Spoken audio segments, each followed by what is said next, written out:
Sensation. Sensation, le MAG.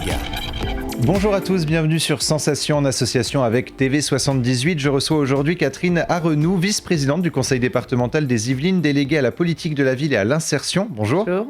Alors on va parler ensemble de l'engagement des Yvelines auprès des Ukrainiens. Le 24 février 2022, l'invasion russe débute en Ukraine. Depuis, la France tente de venir en aide au peuple ukrainien à travers des dons et l'accueil des réfugiés. Le 27 février, le département des Yvelines a accueilli 8 premiers Ukrainiens sur le campus départemental Oxygen Factory au Mureaux, avant d'accueillir d'autres Ukrainiens début mars. Alors, est-ce qu'ils sont logés tous à Oxygen Factory et comment le département s'est organisé pour accueillir justement le plus rapidement possible les Ukrainiens qui fuyaient la guerre ? Alors, dans un premier temps, et là c'était un concours de circonstances, mais bien heureux justement pour ces jeunes Ukrainiens qui n'ont pas pu retourner dans leur pays alors qu'ils étaient venus dans une ambiance touristique en France. Ils ont été logés donc au Mureaux, un campus qui appartient au département, sur lequel il y a un certain nombre à la fois de lieux d'hébergement, de lieux qui permettent de se nourrir aussi. Et puis, donc les 8 premiers sont arrivés et puis ils ont été rejoints par quelques autres jeunes. Ça n'est pas l'essentiel des Ukrainiens accueillis sur le département des Yvelines, comme dans toute la France. Il y a 2 types d'accueil pour les Ukrainiens. Et ça, c'est porté exclusivement par la préfecture et par l'association Aurore, qui est mandatée pour faire ça. Il y a 2 types d'accueil. Il y a l'hébergement chez des hébergeants, des habitants des Yvelines qui sont volontaires pour accueillir et qui savent que c'est effectivement un effort considérable d'accueillir généralement des familles, souvent des mamans seules avec enfants. Et puis il y a l'autre type d'hébergement qui est plutôt un accueil dans des logements, donc les logements qui ont été trouvés par les collectivités à la demande de la préfecture. C'est souvent des logements qui appartiennent aux villes, mais pas que. Ça peut être des logements mis à disposition par des habitants. Alors justement, la préfecture des Yvelines a également mis en place, vous l'avez dit, un service d'aide, de conseil et d'accompagnement pour les réfugiés ukrainiens. Est-ce que c'est finalement un travail main dans la main qui s'est effectué entre la préfecture et le département ? Alors c'est un travail main dans la main, mais là il y a plusieurs mains.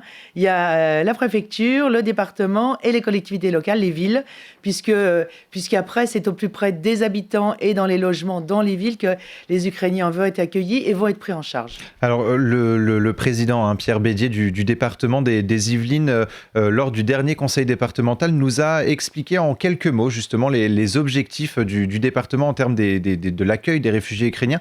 On l'écoute et on poursuit juste après. Nous, on essaye d'aider directement des Ukrainiens en les accueillant au campus des Mureaux où nous disposons d'un grand nombre de chambres. Nous avons aussi organisé avec les communes des collectes de produits de première nécessité que nous avons acheminés. Nous avons organisé un grand événement culturel, un concert au château de Versailles pour collecter des fonds. Donc toutes les façons d'aider l'Ukraine, pas pour des raisons géostratégiques, on ne rentre pas dans cette considération, mais pour des raisons d'aide à un pays qui est martyrisé par une guerre abominable. Toutes les façons de faire nous paraissent... Alors, vos actions ne se limitent pas à l'accueil. Le 11 mars dernier, le conseil départemental a voté une aide de 200 000 € en faveur du peuple ukrainien. Cette subvention a été remise à l'association Acted. Alors, que permet cette subvention ? Alors, vous l'avez vu, nous avons eu 2 types d'actions et la subvention Acted était présente en Ukraine depuis 2015. C'est une association avec laquelle on a l'habitude de travailler, y compris dans d'autres pays. Et donc, l'idée, c'était, et on en reparlera, c'était d'accompagner la solidarité des collectivités, mais aussi de donner des moyens financiers immédiats. Vous savez qu'on ne peut pas, par la collecte volontaire, avoir l'essentiel des besoins des réfugiés. Donc, c'était à la fois pouvoir accompagner une association financièrement qui achète des tentes, du gros matériel directement dans les lieux où les populations sont réfugiées. Donc, ça peut être en Pologne ou ça peut être en Ukraine même, au moment des mouvements de réfugiés. Et puis, il y a eu le deuxième mouvement, et là, c'est tout ce que sait faire le département, qui est toujours en très grande proximité avec les villes, qui a encouragé les villes à mobiliser les habitants des Yvelines pour des dons particuliers, en les précisant bien, en les organisant bien, et en mettant à la disposition des collectivités locales, en mettant à la disposition la logistique, donc l'organisation des poids lourds pour aller au bon endroit et pour servir les bonnes populations avec le matériel nécessaire. Ça a été une double efficacité, parce que vous savez, la solidarité, c'est dans les gènes du département, mais c'est dans ces gènes, il y a aussi l'efficacité de la solidarité. Et donc, tout le monde avait envie envie de faire quelque chose, il fallait organiser cette solidarité. Les habitants, les Yvelinois ont bien compris, puisque dans un premier lot, il y a eu 75 villes volontaires, et puis il y en a, dans les 15 jours qui suivaient, il y a eu une trentaine de villes supplémentaires qui se sont mobilisées. Et donc, c'est les Yvelinois eux-mêmes qui sont venus amener des dons et qui savaient que ces dons-là arrivaient au bon endroit pour les réfugiés. Alors justement, on va peut-être y revenir dans quelques instants. On a parlé de l'association Aurore et l'association Acted qui sont engagées, mandatées et soutenues.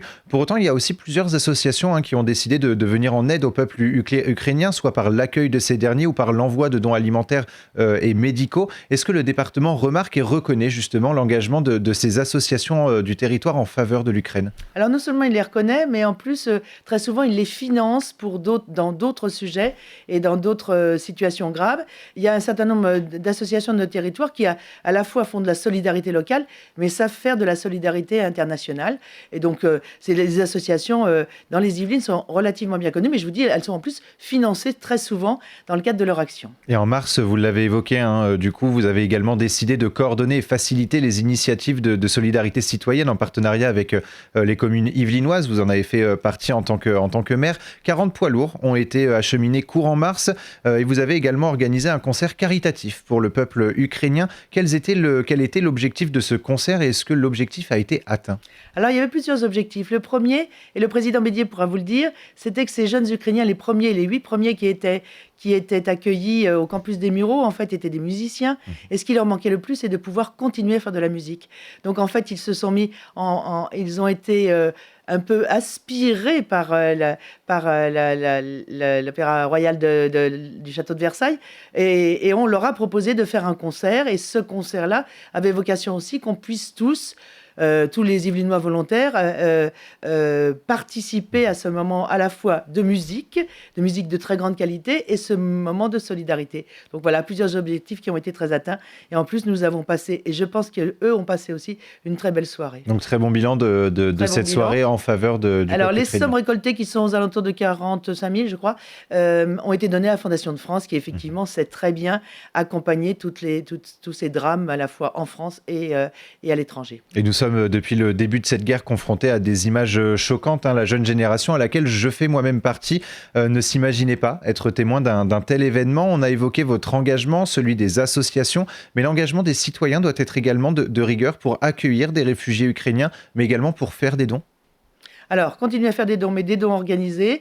Donc, il faut savoir accompagner des associations qui ont pour lesquelles il y a une sécurité. L'hébergement, oui, j'en parlais tout à l'heure. Vous savez que c'est une grande décision d'accepter de prendre en hébergement une famille, parce qu'on sait que ça ne va pas durer 15 jours, ça va être de l'ordre de plusieurs mois. Et donc, il faut à la fois être très résilient, il faut accompagner cette famille. Et du coup, il ne faut pas l'accompagner que pour le toit et la nourriture. Il faut aussi l'accompagner pour le quotidien. Alors justement, cette collecte de dons qui avait été organisée par le département avec les 40 poids lourds qui ont été acheminés, est-ce que ça pourrait être reconduit si le besoin se fait ressentir pour le peuple ukrainien? Oui, le département des Yvelines a une capacité à se mobiliser extrêmement vite et à mobiliser les collectivités locales, puisque vraiment c'est une relation extrême de confiance. Et donc je pense que dès que ce sera nécessaire, nous remettrons ça en place. Actuellement, il y a tellement de mouvements de population à l'Ukraine qu'il faut attendre aussi d'envoyer les bonnes choses et aux bons endroits. Et lorsqu'ils arrivent dans le département, justement, ces réfugiés ukrainiens, est-ce que vous leur proposez d'autres aides ou accompagnements à côté d'un logement ? Alors, les collectivités locales, mais le département aussi. Je vous ai dit que le département finançait un certain nombre d'actions, d'associations, dont certaines portent ce qu'on appelle des ateliers socio-linguistiques, c'est-à-dire comment accompagner les adultes à l'apprentissage de la langue française. Donc, le département connaît ces associations.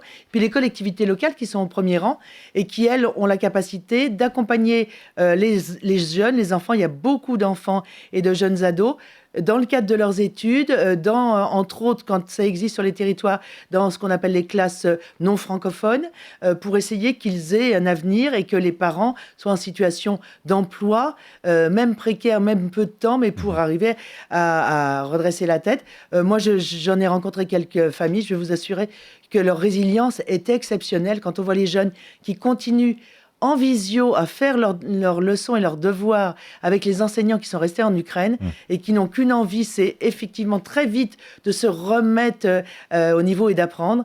Je dois dire qu'on est tous, ça nous donne beaucoup de courage pour accompagner tout le monde. Merci beaucoup Catherine Arenoux d'avoir été avec nous sur Sensation. Et pour revoir ou réécouter cette émission, rendez-vous sur notre site et application Radio Sensation.